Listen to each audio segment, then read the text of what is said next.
So this episode of Marvel's What If, episode 3, What If the World Lost Its Mightiest Heroes, just continues to solidify for me, Tony Stark is trash.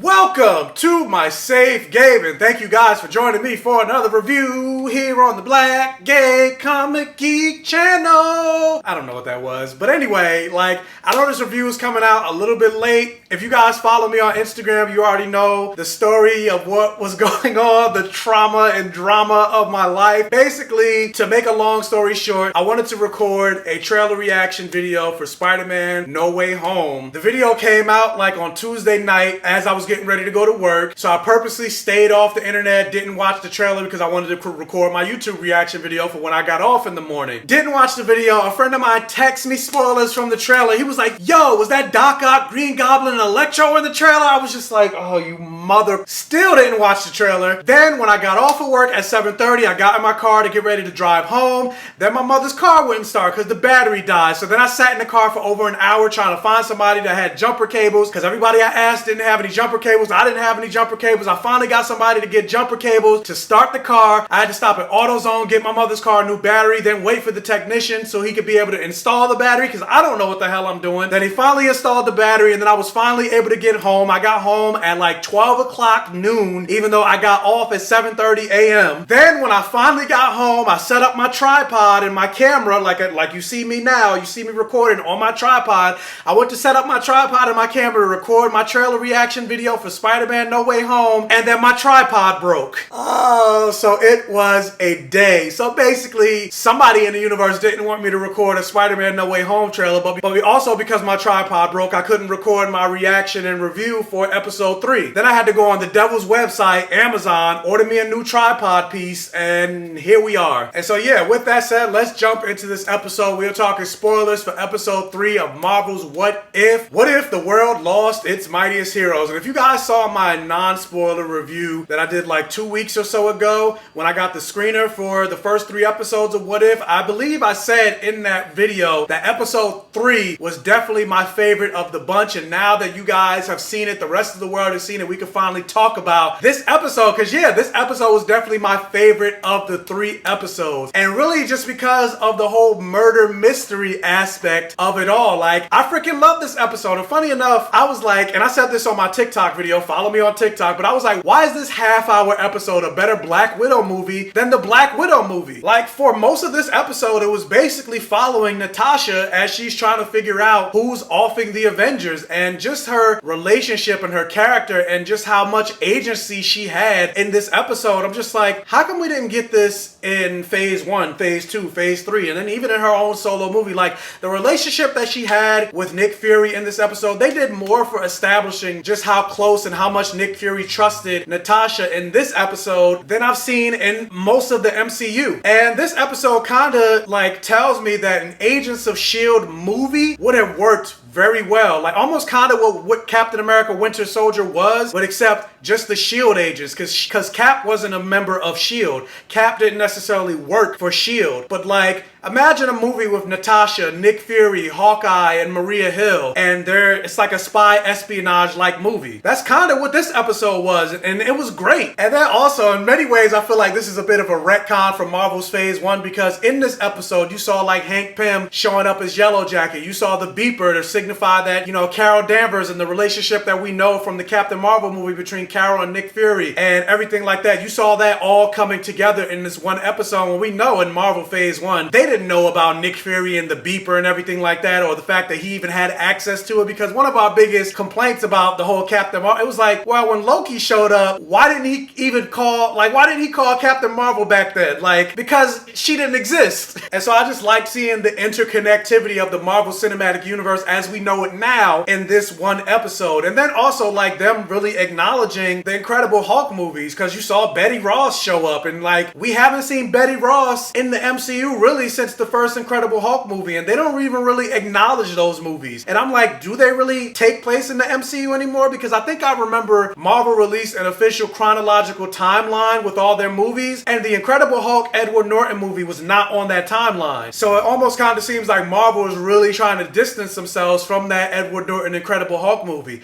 And it also goes to show that I feel like Marvel doesn't really know what to do with the Incredible Hulk. That's why in Avengers Endgame, he pretty much got his ass beat, and then you see him in a sling despite Incredible Hulk having a healing factor more powerful than Wolverine in the comics. And so yeah, I enjoyed seeing the character of Betty Ross show up. And shout out for the voice actor in this episode, because she sounded exactly like Liv Tyler. I thought it was Liv Tyler that came back to voice the role, and it wasn't. But yeah, but this episode was great. And just like I said in my intro of this video, and then I made a TikTok video that I posted about this right before I started recording. But this episode kind of tells me and shows me just how trash and how big of a villain Tony Stark is for the MCU. Like for me, I think Tony Stark is the biggest villain of the MCU, because if you killed him at this moment right before Iron Man 2 or right during Iron Man 2, like it stops a whole lot of problems and a whole lot of issues that ended up cropping up further on down the line within the MCU. For example, you get rid of Tony Stark, there's no extremis and everything like that that happened in Iron Man 3. So the president doesn't get kidnapped in Iron Man 3. It stops that. You kill Tony Stark, obviously the most important thing, there's no Ultron. So if there's no Ultron, there's no destruction of Sokovia. If there's no destruction of Sokovia, Quicksilver's still alive. If there's no destruction of Sokovia, Baron Zemo doesn't want to enact revenge against the Avengers, and so there's no civil war. If there's no destruction of Sokovia, there's no Sokovia Accords. If there's no civil war, the Avengers are still together as a team when Thanos pulls up. If there's no Tony Stark, Spider-Man doesn't have to deal with villains like Vulture and Mysterio. If there's no Tony Stark, a child like Peter Parker isn't given a weapon of mass destruction in the glasses that he was given Edith, and it doesn't mess up Peter Parker's life where Mysterio reveals his identity to the world. If there's no Tony Stark, there's no reason when the Avengers break apart, there's no reason for them to create time travel. And the biggest thing in my mind,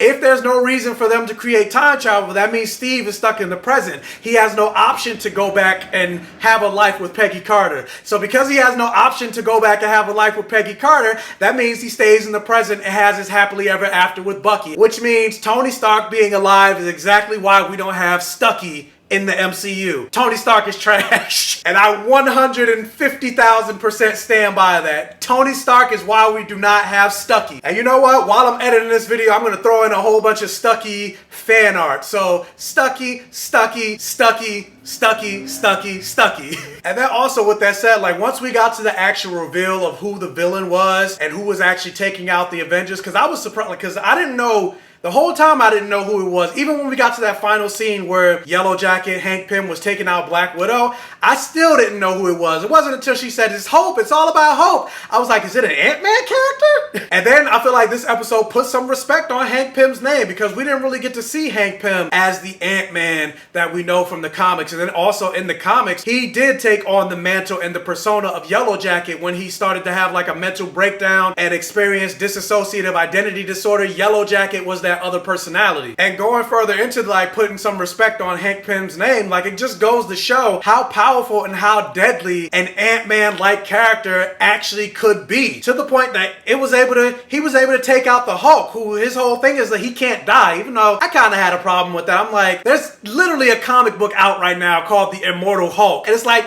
he can't die. No matter what you do, he cannot die. Like, it almost reminded me of that nonsense that they pulled with Darwin from X-Men First Class, which I would never forgive them for that bullshit. Like, his power is that he adapts. He can survive anything. His power will adapt to anything so he could survive. And yet, I guess he couldn't survive the flames of racism because he still ended up dying in that movie. Like, the one black character in the whole movie, and his power wasn't to die, and yet you killed him. I would never forgive that movie for that. And that's basically what they did here. Like, there was literally a moment where they talked about when, I believe the Hulk first showed up in Avengers, where Bruce Banner said he put a gun in his mouth, pulled the trigger, and the other guy spat out the gun, or spat out the bullet. And so I'm like, like, I get he expanded and exploded, but I'm like, guess what? He should have still reformed himself. But whatever, that's neither here nor there. That's like a nitpick. For overall, like I said, I really love this episode. This is my favorite episode of the three. But yeah, it just goes to show like how formidable an Ant-Man level character is. Like, no matter what the threat is, just call an Ant-Man. Just like have an Ant-Man show up. I don't remember if you know or remember those calls on Twitter for people to say, just have Ant-Man go up Thanos' butthole and then expand himself. It's like, well, when you get to this episode, it's like, it's true. That's all you needed. All you needed is for Ant-Man to go up Thanos' butthole and then become Giant Man, and you saved the universe. So whatever the next big threat is for the MCU, just have Ant-Man go up there. But Kang the Conqueror? What? Kang the Conqueror can't do anything about Ant-Man going up his butt. Problem solved. Galactus is coming. Just have Ant-Man go up Galactus's butt. That's all you need. The Eternals, the Deviants, have Ant-Man go up his butt. Doctor Doom, have Ant-Man go up his butt. Like, every single villain, doesn't matter. The solution is Ant-Man going up the butt. Doing the butt. Ow! And even Loki showing up to avenge the death of his brother. Granted, he had ulterior motives, and I'm still just like, oh, he's coming to defend his brother. That's cute. Part of me, though, when that was happening, especially considering Odin was the one that banished him to Earth, I was like, why didn't Odin pull up? Because we saw Loki, it wasn't just Loki by himself. He came with the Warriors 3. And I also saw some people online questioning, like, how did Thor die over just a regular arrow? And it's like, you got to remember from Thor 1, when Odin banished him to Earth, he took away all his powers and his Asgardian glory or whatever. So he was essentially human until he proved himself worthy again to pick up the hammer. You know, whosoever holds this hammer shall now possess the power of Thor. So because he wasn't worthy, he was basically human until he became worthy again. But yeah, like, I love this episode. This episode was fun. And again, I would hope, like, considering that this show is going to continue for season 2, I hope they come back to this world, because I want to know who's going to make up this new segment of Avengers that Nick Fury is going to set up. We know Captain Marvel, Carol Danvers is going to be part of the team. We saw that he found the shield, so it's going to be Steve Rogers. And then who else? Who else is going to make up this new faction of Avengers to take down Loki? Because, I mean, truth of the matter is, you don't even need a new Avengers team. Carol could do it all by herself. Like, she could take out Loki's entire army just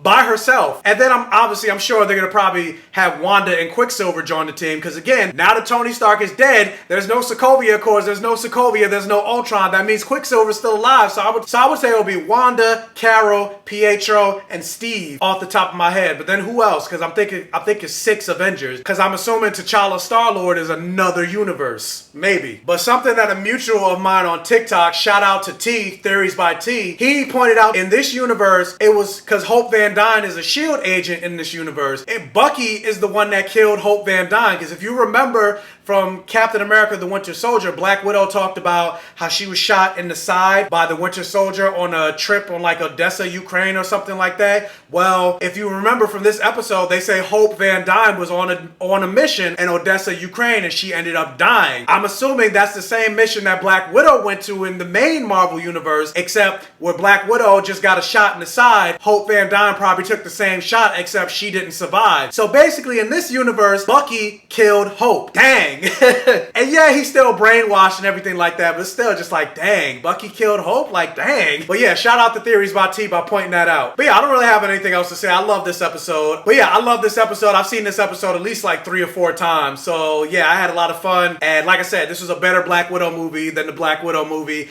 and Tony Stark is trash. And if it wasn't for Tony Stark being alive, Stucky would be canon. Stucky.